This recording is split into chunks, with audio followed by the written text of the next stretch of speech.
بني بسر ما بسر كراسي برما بيا بني بسر ما بسر كراسي برما لنخشي وزياتر نيالاني وجغار ما لنخشي وزياتر نيالاني وجغار ما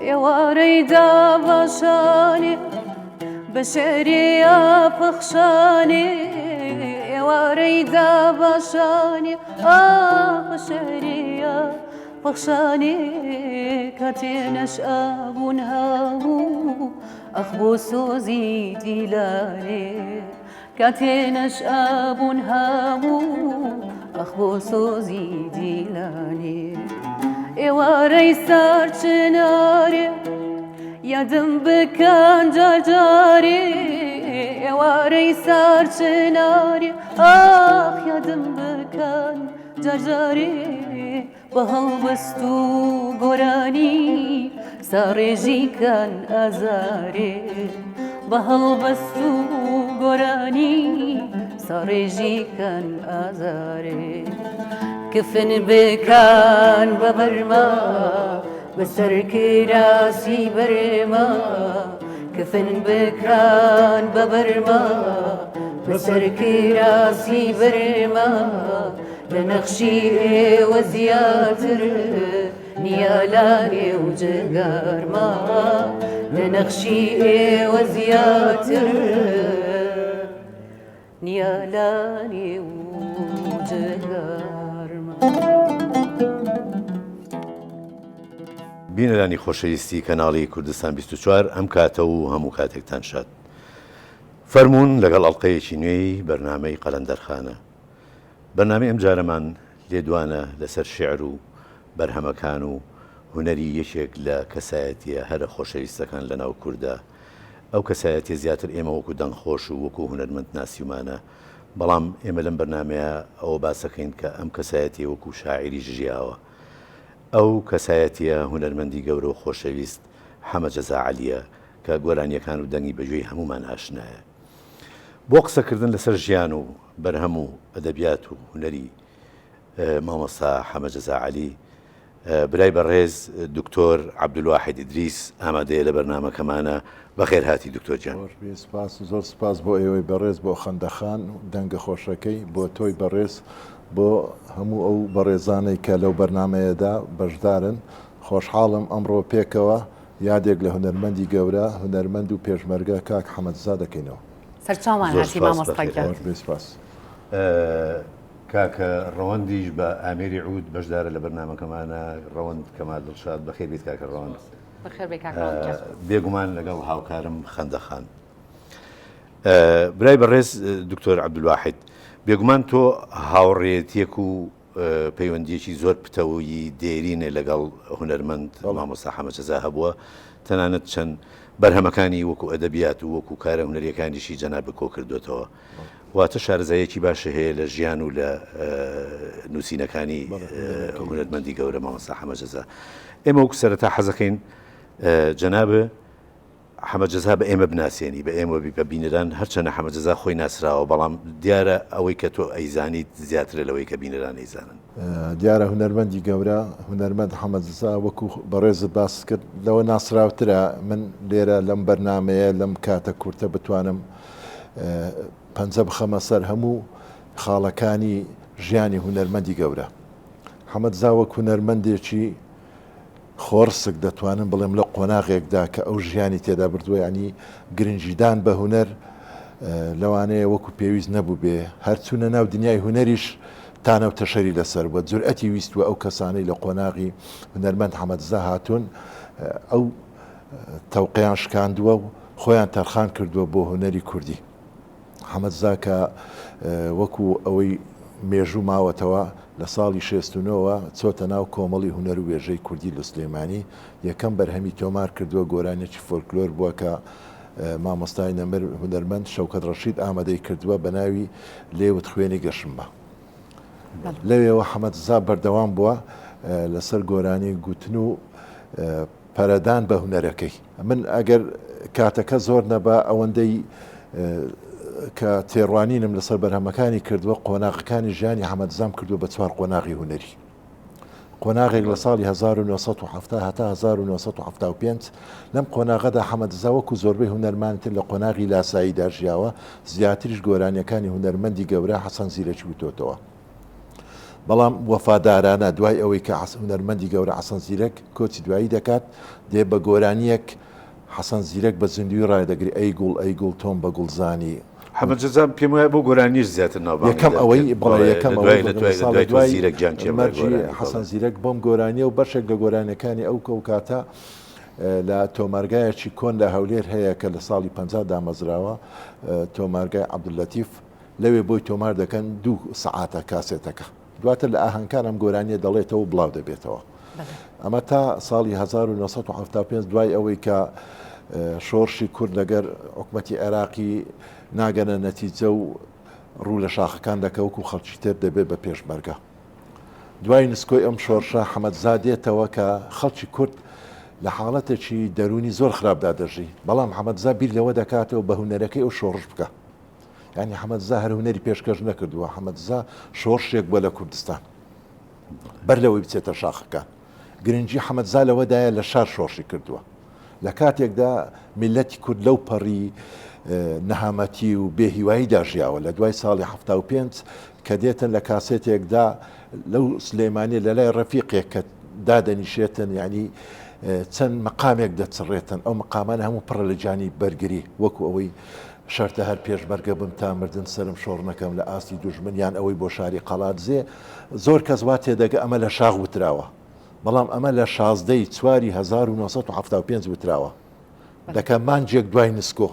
تەمەشاکە ئەوەی تەمەنی هەبێ بگۆڕێتەوە ئەو کاتە بۆ ئەو زەمانە. بەڵێ چەند جار دواتر لەسەر ئەم گۆرانیە گیراوە، گوتی کاکە ئەمە مەسەڵەن ساڵانی دواتر گیراوە لە دەست خەڵک کاسێتەکە گیراوە یەکسەر چون یەخەی حەمەد زایان گرتووە، وتی کاکە ئەمە ساڵانێک لە مێژە وتومە. مامۆستاگیان وەکو باسمان کرد حەمەد جەزا هونەرمەندێکی فڕەڕەهەند بووە. هەڵبەتە ئەکرێت لە لای زۆربەی کەس نەزانن کە شعریشی نووسیوە. سەرەتای نووسینی شعری کەی دەستی پێ کردووە، کەی دەستی کردووە بە شعر نووسی؟ سەرەتای ئەوەی حەمەد زا وەک هونەرمەندێک ناسراو بووە، نەیویستووە بچێ ببێ بە شاعریش. خۆشی لە مقابلەکان دەڵێ من ئەوە هەست سۆزی خۆمە ئەوەی نووسیومە دەرم بڕیوە، یعنی ئەوە نەبێ بڵێن حەمەد زا شاعیرە حەز لەوە بکاتن. لە کاتێک فەراغێکە بووە ویستی شتێک بڵێ لای شاعیرەکان دەست نەکەوتووە، هەستاوە دەستی داوەتە قەڵەم. یەکەم شعریشی گۆرانیەکی خۆیەتی کە ئاوازی هونەرمەند ڕزگار خۆشناوە شیلانە لە ساڵی 1970 یەکەم شعری داناوە. هێندە حەمەد زا پیاوێکی ئەوە بوو لە خۆش ڕازی نەبوو ئاوە کە شعرێکی دادەنە دەیبردە لای ئەو شاعیرانی ڕەفیقی کە ناسراون با سەیریکەن، یعنی بزانن بەڵێ ڕئیوانشی وەردەگرت بۆ ئەوەی هەم لە گۆرانیەکانشی ئاوازێکی دادەنە دەچۆ لای هونەرمەندە ڕەفیقەکانی ڕئی وەردەگرتن. ینی حەمەد زا بەم شێوەیە هونەرەکەی بە نەمری ماوەتەوە. دواتر شعری چیژی کوردستان کە لە ساڵی 79 تۆماری کردووە، ئاوازەکەی دیسان ئی هونەرمەند ڕزگار خۆشناوە. لەسەر ئەو شێوازە شعردانانە ئەو شعری بۆ گۆرانیەکانی خۆی دادەنا. ئێستا ئەم دیوانەی لە بەردەستماندایە هەمووی بۆ ئەوە دانابوو ڕۆژێ لە ڕۆژان ئاوازیان بۆ دانێ و تۆماریان کە، بەڵام بەداخەوە مەرگ مەودای نەدا. دواتر حەمەد زا زیاتر لە دوای ئەوەی لە دوای ساڵی 1990 کە بە ناچاری ڕێی کەوتە هەندەران لە دانیمارک جیساوە خۆی خانەوادەکەی، لەوێ زیاتر شعری نووسیوە. ئەگەر سەیری دیوانەکە دوای ئەوەی کاک حەمید و کاکە ڕەوەند شعرێکی ترمان پێشکەشەکەن، دواتر دێنە سەر ئەو قۆناغەی کە بەرەو هەندەران ئەڕوات.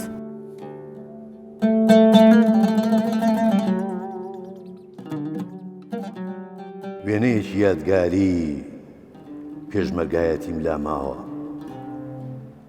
لە بەهاری هەشتاویەکە لە تەختی زەڵێ گیراوە. لەم وێنەیە نۆ پێشمەرگەین هەمیشەوان لە بەرچاوم، حەیف و مەخابن داخەکەم لەم کۆمەڵە هەر من ماوم. ئەم وێنەیەم لا پیرۆزە لە ناو ئەلبومی دڵمایە، هەزار یاد و بیرەوەری هەشت قارەمانی تێدایە. بریا منیش وەکو ئەوان شەهیدێکی سەرە ئەبووم، تەواوکەری نۆ شەهیدی ئەم وێنە و پۆستەرە ئەبووم. لەو ساتەوە ئەناڵێنم لە گێژاوی ئەشکەنجەدام، خۆزگە لە ڕیزی ئەوانە بڕوانامەیان پێئەدام. دەمخۆش کاک حەمیدیان، زۆر سوپاس. دەست و پەنجە خۆش بەیە کاک ڕەوەندیان. مامۆستاگیان بەرلەوەی کاک حەمید شعرەکە بخوێنێتەوە باسی قۆناغەکانی ژیانی حەمەد جەزامان کرد. یەکێک لە قۆناغەکانی تری ئەوەیە کە بەرەو هەندەران بەڕێەکەوێ. هۆکاری ئەوە چی بووە کە بەرەو هەندەران بەڕێکەوتووە و ڕەوتی ژیانی لە هەندەران چۆن بووە؟ وڵا ئەگەر بکرێ من قۆناغەکانی تر تەواوکەم ئەو وەڵامی ئەوەش دەدەمەوە. قۆناغی دووەمیان ئەوەی باسمان کرد کە لە 75 بۆ 81 جگە لە هونەری شۆڕژێڕی کە ئەو بەرهەمانەی تۆماری ئەکرد بۆ نمونە کاسێتی عەشق و ئازادی کە ئەمە دەنگدانەوەیەکی زۆری هەبوو لە ناو خەڵکی کوردستان، بەڵێ شعری هێمن و چەند شعرێکی تر بوو، چەند مەقامێک بوو. ئەمە لەگەڵ مامۆستا ڕزگار خۆشناو لێرە لە ماڵی باوکی حەمەدزا تۆماری ئەکەن و بڵاو دەبێتەوە. ئەمە دەنگدانەوەیکی زۆری دەبێت، بەردەوام دەبێت حەمەدزا لەسەر ئەو ڕەوتە مەقامانە تۆمار دەکا. من شارەزاییم لە مقام نییە، بەڵام هەندێ هونەرمەندی مۆسیقی کە لە مقام شارەزان داوت هەندێ مقام دەبێت ناوی حەمەدزای لەسەر بێ، بڵێن ئەو مقامە ئەو دروستی کردووە لە مقامەکانی پێشتر. ئەمە لەم بوارە لە بواری هونەری شاکار، یعنی لەگەڵ تیپی هونەری هەولێر چەند بەرهەمێکی تۆمار کردووە کە تا ئێستا زیندون، وە گۆرانی کەژاڵ کە فۆلکلۆرە، گۆرانی کۆچویادی کە بە پەری مەشهورە کە شعری ئەکرەم خامۆشە و ئاوازی تەلعات عارفە، گۆرانی چارەنووس کە شعری مامۆستا هێمنە و ئاوازی هونەرمەند بوریە ئەحمەدە. ئەمانش دەنگدانەوەیکی زۆری هەبوو وەکو هونەر شاکاری هونەری. کۆڵانی تەنگەبەری 4 گۆرانی بوو لەگەر ساڵی 78 دەمانە تۆمارکران. پێشتریش لەگەر هونەرمەند ڕزگار خۆشناو کە تازە ئەو پەیمانگای تەواو کرد بوو لە بەغدا، ینی هاتن دوو گۆرانیان لێرە لە تیپی مۆسیقای سلێمانی تۆمار کرد، ینی لە شوێنەکان نەک ئەوان فەرقی هەولێر هاتون. گۆرانی حەزم لێکردووی کە شعری مەتهۆش و ئاوازی هونەرمەند ڕزگار خۆشناوە. گۆرانەکەی ترژی هونەرمەندی دەمر قادزیرەک بوو، دوورم لە یاران. ئەمە سەرەتایەکەی بوو. حەمەدزا لەگەر ئەو پێشکەشکردنی ئەو هونەرە بەو جۆرە کە لە ناو خەڵک خۆشەویست بوو، لە هونەری شۆڕژێڕش دوور نەکەوت بۆەوە. نەیدەتوانی ئەوانە تۆمار بکاتن بە ئاسانی. چی دەکرد لە کاتی ئاهەنگەکاندا فرسەتێکی وەردەگ لە ناو گۆرانیەکی ڕۆمانسی دەهات بە شعرێکی نیشتیمانی خەڵکەکەی جۆش دەدا. دوای ئەوە کە دەبێت بە پێشمەرگە حەمەدزا خاوەن بەڵێنی خۆی دەبی، ئەو خەڵکەی کە لە شار هانی دەدان زۆرشی دەدان بە گۆرانیەکانی خۆی دەبێتە هاوسەنگەریان، خۆی دەبێتە هاوڕێیان. یعنی هەر ئەوە نییە، ینی ئێمە هونەرمەندمان هەیە سرودی وتووە، شتی شۆڕجێڕی وتووە، بەڵام لە دوورەوە خۆی نزیک ئاگرەکە نەبووتەوە. بەڵام حەمەدزا خۆی چۆتە ناو کوورەکە، ینی خۆشەویستی حەمەدزا گەورەی حەمەدزا لەوەدایە. دکتۆر جان، ئەوەی کە ملاحەزم کردو حەمەدزا کەسێک بووە گوێ نایەوەتە ئەوەی ئایا ئاسی مەسەلەن تۆمارکردنی ئەم گۆرانیانە لە چیە، یعنی گوێ نایەوەتە چونکە دەنگی حەمەدزا لە هەموو حاڵەتێکا بە هەر شێوەیەک بووە خەڵک بەڕاستی تامەزرۆ بۆ ئەو زەمانە. یعنی ئەگەر ببێ مۆسیقاش بواە چەندەها شعری شێرکۆبیە کەسی بە مەقام و ببێ مۆسیقا وتووە. یعنی ئێمە گەر بگەڕێنەوە بۆ کۆنیش ساڵی 74 لە کاتی شۆڕشی ئەیلولا ئەو شیوەنەی بۆ قەڵاتزی کردو هەتا ئیسەش باشوورە. بەڵێ ئەزانم، یعنی بەبستم ئەو گۆرانیانەتی کە بێ مۆسیقا وتوێتی. یعنی بەڵێ حەمەدزایەکی بۆ هونەرمەندانی بە هیچ شێوێک نەویستوە دابڕێت لە هیچ ساتێکە هەتا دو ساتەکانی ژیانیشی. یەک لەو شتانە کە ئەو زیاتر مەبەستی بوو پەیام بگەنێ، پەیامێک بە خەڵک بگەێنێ، لەوانەیە ئاستی تۆمارکردن مۆسیقی وەکو پێویست نەبێ، بەڵام ئەو ئامانجەکەی پەیامەکە بوو. نووسەرێکی گەورەمان هەیە مامۆستا عەبدوڵڵا حەسەن زادا، جارێک لە ئەوەیەک لێم پرسی، وتی ئەو هونەرمەند دەزانی چی دەڵێت، دەزانی چی دەڵێتن هەر شوێنێک کە مناسبەیەک ئاهەنجێک دەزانێت چی دەڵێەوە. زۆر میمە، یعنی نەک بۆ کات کوشتنەکەیان ئەو دەزانێت لەو شوێنە پێویستی بە پەیامێکە ئەو پەیامی خۆی لە ڕێی هوەرەکەی بە مەقامبی بە سرودبی بە گۆرانی بگەێنێت. مامۆستاگیان هەڵبەتە دەنگی هێندە بە سۆزە ئاوازەکانی هێندە بە سۆزن کە یعنی مرۆڤ ئەگەر بەبێ میوزیکی گوێی لێ بگرێت چێژی لێ بینێ. لە پێشمەرگایەتیش دیارە پێش ئەوەی لەگەر تیپی مۆسیقای شەید کارزان ئەو سرودانە تۆمارکاتن خۆی لە ماڵەکەی خۆی لە دادەنیشێتن کاسێتێک تۆمار دەکە کاسێتی پاکانە لە ساڵی 1970 بەبێ مۆسیقا کۆمەڵێک سرود و مەقام شعری مزەفەر دڵشاد مەریوانی شەهید وەری جێراوە کوردان دیتی بەڕاستی ینی ئەو خەڵکی کە گوێی لە پاکانە دەبێ نازانێ ئەمە شعرە عەرەبیە و کراوە بە کوردی بەڕاستی وەرگێڕانێکی زۆر جوان حەمەدزار بەو دەنگە بە سۆزەی بەو ئاوازە دەیچڕێ ئەم کاسێتە پێم وایە زۆر کاریگەری لە خەڵک هەبوو زوو بڵاو بووە.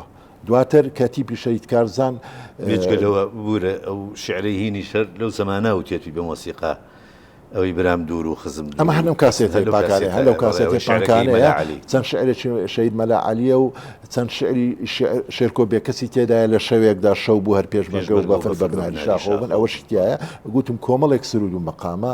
دواتر لەگە تیپی شەید کارزان کە تیپێک شۆڕجێڕ بوون تیپێکی پێشمەرگە بوون هەمویان جگە لە ئەرچی هوەری پێشتر لە شار هوەرمەند بوون بەکو مامۆستا ئاراز مامۆستا لێر کە ئەوانە بناغی تیپەکەیان دانا لەگەڵ چەند هوەرمەندێکی تر وەکو کاک عەبدولقادر عەسان ئازاد خانەقینی سەلام ئەحمەد کە عەتای برای هوەرمەندی نەبەر حەمەد زاویش بە چەند گۆرانی سرودێک بەشداری ئەم تیپەی کردووە بەڵام بەبستەکەیمە زیاتر باسی هوەرمەند حەمەد زایە لەوێ ئەو لە ژیانی پێشمەرگایەتی هەست دەکا سرود بۆ پێشمەرگە وتراوە لە شێستەکانەوە یەکەم سرود نەمر خالید لێر دایناوە لە سجن پێشمەرگەین بە هەڵمەتین پاڵ بەڵام سرود یەک نییە تعبیر لە ژیانی پێشمەرگە بکاتن باسی ژیانی پێشمەرگە بکاتن حەمەدزا بیر لەوە دەکات و هیچ شعرێکی دەست ناکەی خۆی دێ شعری هۆکاچی پێشمەرگە دادنێ کە باز لە ژیانی پێشمەرگە دەکات باز لە ئازایەتی و جەنگاوەری پێشمەرگە ناکە پێشتر ئەم سرودانە هەبووە باسی خەم و ژیانی پێشمەرگە دەکاتن وەکو لە شعرەکە دیارە. دواتر ئەنفالەکان ئەنفالەکان کارە ساتێکی گەورە بوو بە سەرمیلەتی کوردەهات خۆتان دەزانن کە ئەمە هەتا ئێستا بە هونەر بە ئەدەب نەمانتوانی و حەقی ئەنفال بدەیت زۆر شتی بۆ نووسراوە بە شعر بە چیرۆک بە ڕۆمان بە هونەر نەکراوە. حەمەدزا دێتن کە ئەو کاتێ پێشمەرگە بوو زیاتر خێزانەکەی لەگەڵی بوو خەپەخان منداڵەکانی لە شار بوون لە لای ماڵی داپیریان لێک دووریەکە بوو ینی ناخۆشیەکە بوو کە وەکو منداڵی زۆربەی پێشمەرگە خێزاندارەکە نەکەری ئەو حەمەدزا کاتێک یەکێک لە کچەکانی نامەیەکی بۆ دەنووسێتن ئەوەندە بێزار دەبن لە ژیانی شار دەڵێ باوکە تۆیان وەرەوە تەسمیل بەوە یان ئێمەش بەلای خۆت ئەمە زۆر کاریگەری لەسەر حەمەدزا دەبێت حەمەدزا دێتن لە پشتی نامەکە ئەم شعرە دەنووسێ مەڕۆ بابە مەڕۆ ئێمەش ڕێدەگرێنی ئەم شعرەکە دواتر ئاوازی بۆ دادەنێ لە ساڵی 1990 لە شاری ساقس کە تیپی شەید کارزان یادی نەورۆز و هەڵەبجە تێکەڵ دەکاتن بە کۆڕاڵی هەڵەبجە کە 25 دقەیە پێم وایە هەتا ئێستا کۆڕاڵیەوە بۆ هەڵەبجە نەکراوە زۆر گرنگیشی پێ نەدراوە بەداخۆ من یەک دوو جار لەسرم نووسیوە حەمەدزا لەم یادەدا گۆرانی یان سرودی مەڕۆ لەگەر منداڵەکانی ینی تەمەشاکە سوار لەوانەی کۆرسن منداڵەکانی خۆینە. مامۆستاگیان کاتیەوە هاتووە شعرێکی تر بکەین بە میوان کاک حەمید و کاک ڕەوەند دواتر دێنەوە سەر باسی خزمەتیان دای شاعر.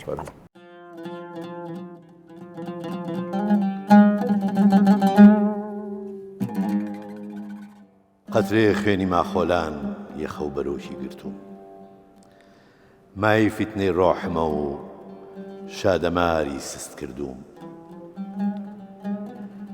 بەو هەموو خۆڕاگریە شەڕی مەرگەکەم بێسەڵ خەریکە بمدا بە ئەرزە بەبێ هۆ بم خاتە ژێرگەڵ گەر شەڕی دەستەویە خەبێ خۆم قەت نەدیوە ببەزم ئەشکەنجە و ئازارم زۆر دی ڕۆژێ نەمدی کە بلەرزم هەرگیز بۆ پیاڵەیە خوێن سرم شۆڕ نەکرد بۆ کەس من بە سەربەرزی ژیاوم چیمە لە پیاوی تەرەس کەمەرگ ڕێگەی پێگرتی چار نییە ئەو گەوزێنێ کارەبای بێ ئافاتە بەتاڵێ ئەدلەرزێنێ نابێ لاواز و کەسبی گەر دەردت پێوە چزە گەر ئیرادەم بەهێز بێ دەبێ بیدەم بە ئەرزە. دەم خۆش کاک حەمیدگیان دەست و پەنجە خۆش بێ کاکڕەوەندگیان. مامۆستاگیان وەکۆزانین حەمەجەزا خاوەنی هەستێکی زۆر بەسۆز بووە، دەنگێکی زۆری خۆشی هەبووە، شعیرەکانی زۆر زۆر بەسۆزن، زۆر زۆر هەستێکی جوانیان تێدا، لەگەڵەوەشە پێشمەرگەیەکی زۆر چاونەترس و بوێریش بووە. چۆن ئەم دوو سیفەتە بە حکمیەوەی کەوا بە ڕێزی ئاشناشی بووی، چۆن ئەم دوو سیفەتە لەناو حەمەجەزایە کۆبووبەوە؟ هونەرمەندی نەبەر حەمەدزا دیارە هەموو هونەرمەند و شاعیرێک دڵناسک و خاوەن هەست و سۆزێکە، یعنی لە دنیای ڕق دوورە. بەڵام ئەو ڕقی حەمەدزا هەڵیگە ڕقی پیرۆز کە شعرێکی مامۆستا من هەیە بە ناوی ڕقی پیرۆز. ڕقی پیرۆز هونەرمەند و شاعیری نیشتیمان پەروەەر دەکا بە پێشمەرگە. حەمەدزا یەکێک لەو شاعیر و هونەرمەندە نیشتیمان پەروەرانە بوو کە هەستی نیشتیمان پەروەری، هەستی غەدرکردن لە میلەتەکەی، زوڵم لە میلەتەکەی بیکا بە پێشمەرگەیەک، هونەرەکەشی شان بەشانی تڤەنگەکەی لە شاخەکان، لە شارەکان، لەسەر شانۆی دوژمن وەک وەڵامێکی ڕق ئەستور بەرامبەر دوژمنان بەکاری بێنێتن. ئەگەر نا حەمەدزا هونەرمەندێکی دڵناسک، دڵفراوان، خۆشەویستی خەڵک، کۆمەڵایەتی، خۆشتان دەزانن پێشمەرگایەتی یعنی چەک و شەڕ و ڕەبایە گرتن و سەنگەر گرتن. بەڵام ئەوەی وای لە حەمەدزا کرد بوو لەو هونەرمەندە ببێتە ئەم پێشمەرگەیە قارەمانە زیاتر هەستی نیشتیمانی هەستی دەکرد، ئەرچێک لە سەرشانیەتی دەبێ وەکو هونەرمەندێک ئەو جێبەجێ بکاتن. بۆیە ئەم دوو دنیای تێکەڵ کرد بوو تا ئەو ڕۆژەی کە کۆچی دوایشی کرد هەر هونەرمەندێکی شۆڕجێر بوو، هونەرمەندێکی خاوەن هەڵوێست بوو، هونەرمەندێکی خۆشەویستی هەموو کورد بوو. دوایین سم لەسەر ئەوە حەزەکەم ئەو سیفەتە باسکەم بلێ کاک حەمەجەزایە بەڕاستی پیاوێک دوای حیزبایەتی ناکرد، ینی کەسێکی زۆر نەتەوەیی بوو، زۆر کوردایەتی کردووە لە ژیانیشە، هیچ جۆرە قسەیەکی بڵێ نەشیاوی بەرامبەر هیچ لایەنێکی سیاسی و هیچ حیزبێکی سیاسی نەکردووە. ئەمەشێک بوو لە سیفەتە گەورەکانی لە ژیانی خۆی لەو کاتەوە کە تێکەڵ بە خەباتی سیاسی بوو، پێشمەرگەی کورد و کوردستان بوو، خەباتی بۆ کورد دەکرد، بۆ نیشتیمان دەکرد، حزبایەتیش بە ئامراز دەزانی نەک بە ئامانج. بەداخەوە ئێستا بۆتە ئامانج، بەڵام ئەو ئامراز بوو لە ئەساسشدا حزبایەتی ئامرازە بۆ ئامانجی گەورە بۆ ڕزگارکردنی کورد و کوردستان. بەڵێ لە هەر شوێنێ شۆڕش بە ئەو پێشمەرگە، بەڵێ ئەو پێشمەرگە بوو. ئەگەر بە گۆرانیش نەبێ شعری بۆ هەموو پارچەکانی کوردستان وتووە، بۆ کوردستانی ڕۆژهەڵاتی وتووە، بۆ کوردستانی باکووری وتووە. لەگەر هەر ئازارێک بە هەر کوردێک بگەیشت بە حەمەدزا ئەگەر پێرانەگەشت بە بەگۆرانی بە شعرێک لەم دیوانەدا وجودیان هەیە، خەمی خۆی دەربڕیوە، هاو خەمی خۆی دەربڕیوە بۆ هەموو کوردێک لە هەموو پارتەیەکی کوردستان. دکتۆر گیانیدارە هێندە جوانی پێبەخشیوین حەمەجەزاکە ناتوانین لە بەرنمەیەکی کەمە باسی بکەین، بەڵام بواری بەرنامەی قەلەندەرخانە هێندەیە. ئێمەمانەوێت لە کۆتایی بەرنامەی قەلەندەرخانەی ئەمڕۆماندا زۆر زۆر سپاسی بەڕێز بکەین. سپاس بۆ ئەو هەموو زانیاریانەی کە پێت بەخشین. سپاس بۆ ئێوەش، سپاس بۆ کا حەمید بۆ خوێندنەوەی شعرەکان، بۆ خۆت، بۆ کاکڕەوەند، بۆ ژەنینی ئەم ئەودە جوانە. دەستم خۆش بێ تۆ دکتۆر گیان، زۆر سپاس بۆ ئامادەبوونە. بەڕاستی حەزەکەین کە ئەم بەرنامەی ڕۆحی هونەرمەندی گەورە کاک حەمەجەزا شاد بکات. سپاس بۆ تۆش کاکڕەوەند. بێگومان حەزەکەین ئەو سرودەی کەوتێتی کە بەگوێ هەمومان ئاشنایە و بگرە هەمومان لە بەرمانە، هیچێکە لەو سرودانی کە ئاشنایە سرودی و کاجی بۆ تەماشی حەمەدزا تا ماوە بوو لە هەموو ئاهەنگێک کۆنسرتێک یەکەم گۆرانی بە هۆکەچ پێشمەرگە دەست پێ کرد. بینەرانی خۆشەویستی قەلەندەرخانە، بەم شێوەیە هاتینە کۆتایی ئەڵقەیەم جارەی بەرنامەی قەلەندەرخانە بە سرودی هۆکاچی پێشمەرگە. کۆتایی بە ئەڵقەیەم جارەی قەلەندەرخانە هێنین. هەر شاد و سەرفراز بن.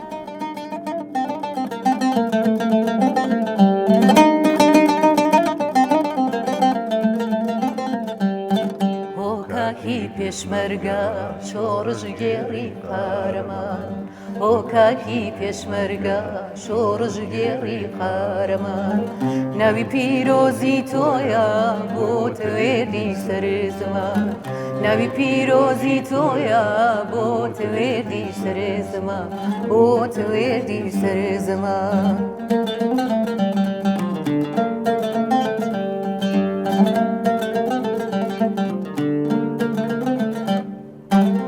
لەنەویان و دەرونی چەوساوەکانەژی، لەنەویان و دەرونی چەوساوەکانە ئەژی هەمیشە هاوڕێچەک و بڕوا و سەنگەر و کەژی هەمیشە هاوڕێچەک و بڕوا و سەنگەر و کەژی هۆکاکی پێشمەرگە شۆڕژگێڕی قارەمان هۆکاکی پێشمەرگە شۆڕژگێڕی قارەمان ناوی پیرۆزی تۆیە بۆ تەوێردی سەر زەمان ناوی پیرۆزی تۆیە بۆ تەوێردی سەر زەمان بۆ تەوێردی سەر زەمان